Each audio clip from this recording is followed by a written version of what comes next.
Hey, stop scrolling. Real talk, 99% of you aren't subscribed. Hit that button. It's free, you'll get the inside scoop, and you might just save the next city from sinking. Do it now. Let's go. Imagine waking up one morning and your entire city's slouching into the swamp like a hungover tourist. Welcome to Bangkok, where every year the ground sinks up to 2 centimeters and Mother Nature's working overtime. Built on mushy delta mud and only 1.5 meters above sea level, this city's playing chicken with gravity, tides, and urban sprawl. Toss in 8 million people, lost canals, and a monsoon season that doesn't mess around, and you've got front row seats to a slow burn disaster movie. And don't think this is just a maybe. Back in 2011, water swallowed airports and factories, racked up $46 billion in damage, and turned traffic jams into Olympic swimming tryouts. So, how did a place once known as the Venice of the East end up at war with water instead of just flowing with it? And why are experts whispering that it could be unlivable by 2050? All right, pull up a stool. Here comes the dirty truth. Bangkok started out smart. Huge river access, great for trade, rich rice land, natural moats.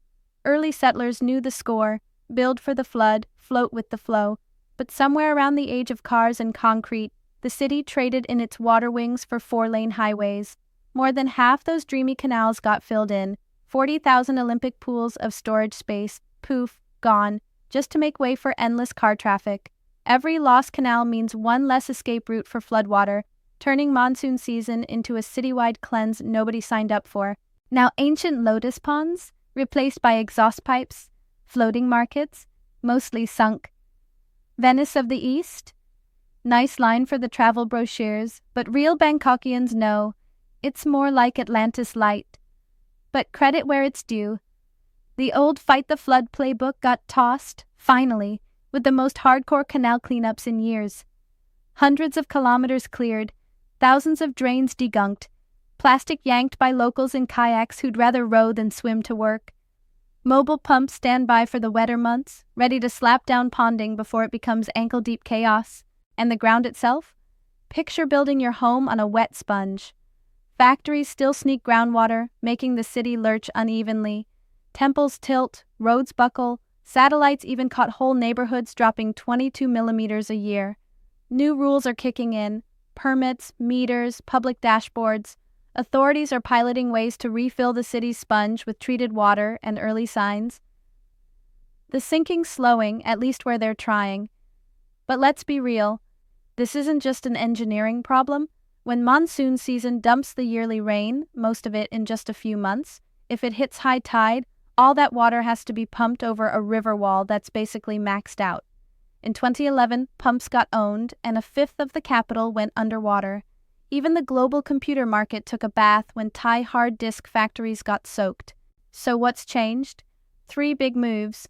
Water tunnels now funnel floodwater out by the Olympic pool full. Flood command centers track rain and tides in real time. Open a gate a few minutes sooner and you save a SkyTrain station.